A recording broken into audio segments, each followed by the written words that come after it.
Assalamualaikum warahmatullahi wabarakatuh. Perkenalkan, nama saya Nurus Ainun Naimah dari Fakultas Usuluddin dan Filsafat, Prodi Tasawuf dan Psikoterapi. Di sini saya akan menjelaskan materi mata kuliah penelitian kualitatif dan kuantitatif. Dan judul materi yang akan saya bawakan yaitu metodologi penelitian kualitatif yang mencakup dari wawancara, dokumentasi, dan teknik triangulasi. Jadi, penelitian kualitatif itu suatu metode penelitian yang digunakan seseorang untuk memahami suatu fenomena atau sebuah peristiwa yang telah terjadi, dan dengan menggunakan pendekatan deskriptif dan juga interpretatif. Proses penelitian kualitatif ini tidak menggunakan angka, melainkan dengan cara menggunakan suatu hal yang berkaitan dengan pola dan perilaku yang terjadi pada manusia, sehingga hal tersebut dapat dilakukan dengan cara mengembangkan pemahaman secara mendalam tentang fenomena dan peristiwa tersebut, sehingga dapat dijadikan sebuah rumus dan dijadikan suatu teori tentang peristiwa tersebut. Penelitian kualitatif juga terbagi menjadi sesuai dengan jenis-jenis penelitiannya, seperti fenomenologi, ground theory, etnografi, studi kasus, dan narrative research. Fenomenologi yaitu pengumpulan data yang dilakukan oleh peneliti dengan cara melakukan observasi, dan tujuannya itu untuk mengetahui fenomena yang ada dalam pengalaman kehidupannya. Ground theory yaitu menggeneralisasikan apa saja yang diamati tentang sebuah proses, tindakan, dan juga interaksi yang diperoleh oleh peneliti setelah melakukan proses penelitian. Etnografi itu penelitian tentang kebudayaan yang terdapat dalam suatu kelompok dan digali dengan cara melakukan observasi dan juga wawancara. Kemudian studi kasus. Studi kasus ini mengenal lebih dalam tentang fenomena atau peristiwa yang diteliti, kemudian akan dikembangkan menjadi sebuah riset dan akan dijadikan bahan dalam hipotesis. Dan yang terakhir adalah narrative research, yaitu penelitian terhadap individu maupun kelompok untuk mendapatkan sebuah informasi yang berhubungan dengan sejarah dalam kehidupannya atau dalam perjalanan kehidupannya. Dengan melakukan proses penelitian tersebut, bahwasanya kita haruslah mencari data yang benar dan juga sumber informasi yang terpercaya, sebab hal tersebutlah akan membantu kita dalam melakukan penelitian sehingga dapat berjalan dengan lancar. Kemudian ada beberapa jenis sumber yang digunakan dalam proses penelitian, yaitu narasumber, tempat atau lokasi, dan dokumentasi. Narasumber itu sendiri ialah sangatlah penting dalam penelitian karena adanya narasumber dapat mempermudah peneliti untuk mengetahui informasi atau data yang kita cari.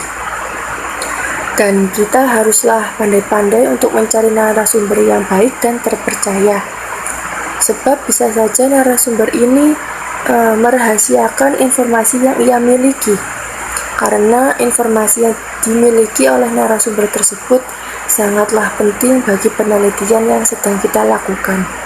Kemudian tempat atau lokasi. Informasi dapat digali dengan atau melalui tempat lokasi peristiwa yang telah terjadi, karena peneliti dapat melakukan penelitian dengan cara berkunjung ke tempat tersebut agar mengetahui kejadian tersebut secara langsung. Dan yang terakhir adalah dokumen. Dokumen ialah suatu catatan yang telah lakukan peneliti dalam melakukan penelitiannya. Dan dokumen ini bisa saja berupa arsip, rekaman, surat, dan lain-lain yang dokumen tersebut berkaitan dengan peristiwa yang kita amati. Dokumen ini dibagi menjadi dua dari segi sumber, yaitu data sekunder dan data primer. Data sekunder itu sumber data penelitian yang diperoleh secara tidak langsung, sedangkan data primer itu sebuah data penelitian yang diperoleh secara langsung atau tanpa adanya perantara. Setelah menjelaskan tentang penelitian kualitatif itu sendiri, dan tahap selanjutnya yaitu membahas tentang wawancara, dokumentasi, dan teknik triangulasi.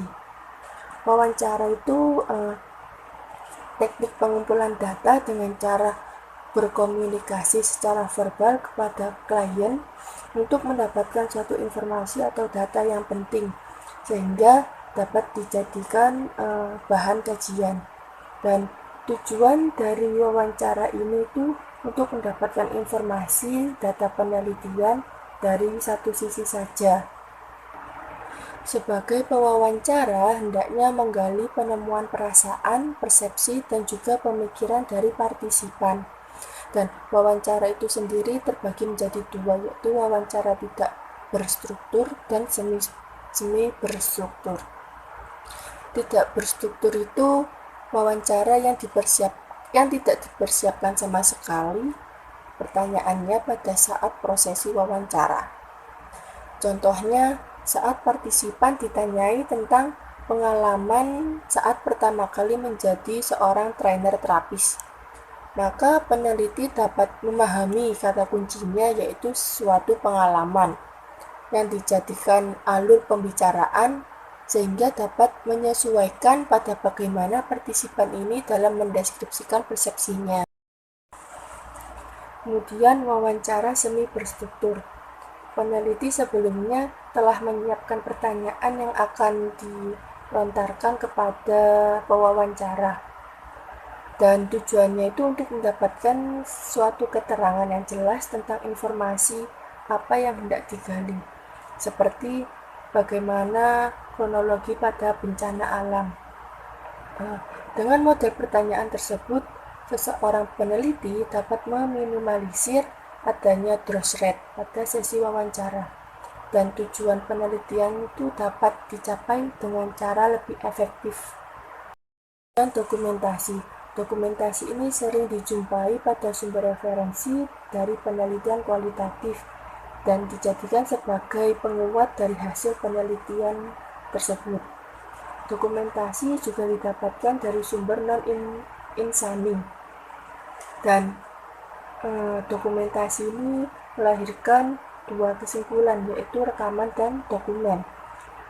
Rekaman itu sendiri itu suatu pernyataan yang dibuat oleh individu kepada organisasi maupun sebaliknya, dan tujuannya itu untuk kepentingan khusus, yaitu membuktikan dengan adanya suatu peristiwa atau mendukung accounting seperti laporan, audit, atau data hasil wawancara. Sedangkan dokumen itu sendiri itu tulisan yang dibuat tanpa adanya tujuan tertentu. Jadi cakupannya lebih umum daripada rekaman karena dokumen itu sendiri tidak dipersiapkan untuk individu maupun kelompok seperti surat kabar, catatan khusus, dan lain sebagainya. Terakhir adalah teknik triangulasi. Triangulasi itu pada lingkup penelitian digunakan pada metode penelitian kualitatif, yang dimana metode ini menekankan pada pengamatan suatu permasalahan untuk dapat diketahui tentang penyebabnya. Triangulasi merupakan suatu metode pengumpulan data penelitian dengan menggunakan pendekatan multimetode. Dalam hal ini, seorang peneliti tidak hanya menggunakan satu metode saja dalam mengamati sebuah persoalan, akan tetapi memakai dengan banyak metode seperti wawancara, dokumentasi, dan observasi. Triangulasi itu sendiri terbagi menjadi 4 bagian, yaitu triangulasi metode, yaitu menggabungkan beberapa macam teknik pengambilan data, kemudian melakukan perbandingan pada hasil metode tersebut, lalu diambil sebuah kesimpulan atas metode yang berbeda. Penelitian ini dilakukan jika peneliti ragu atas statement yang dibuat olehnya, karena jika data yang diperoleh telah jelas, maka tidak perlu dilakukan atau diadakan penelitian lagi. Triangulasi antar peneliti. Dalam hal ini, penelitian akan dilakukan oleh lebih dari satu orang dalam hasil analisis dan pengumpulan data. Tipe triangulasi antar peneliti ini tertuju pada subjek peneliti, dan tujuannya itu untuk memperkaya data informasi penelitian. Dan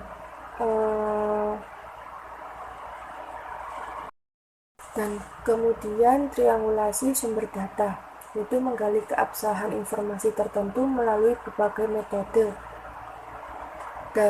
Contohnya seperti ketika peneliti telah mewawancarai dan melakukan observasi.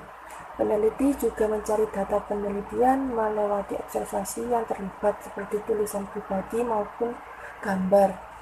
Kemudian yang terakhir adalah triangulasi teori. Hasil penelitian kualitatif ini berupa rumusan informasi, kemudian rumusan tersebut dicarikan pembanding teori yang relevan, sehingga metode ini sangat efektif untuk menghilangkan tingkat bias pada individu peneliti. Model triangulasi yang keempat ini paling sulit untuk direfleksikan, karena para peneliti diharuskan untuk memiliki keahlian hukum saat membandingkan temuannya dengan perspektif tertentu, sehingga peneliti yang mengaplikasikan model ini harus dapat menggali pengetahuan teoritik dari hasil analisis data yang ia peroleh. Cukup sekian penjelasan dari saya. Mohon maaf apabila yang saya jelaskan kurang jelas atau yang saya ucapkan mungkin tidak jelas. Sekian, terima kasih. Wassalamualaikum warahmatullahi wabarakatuh.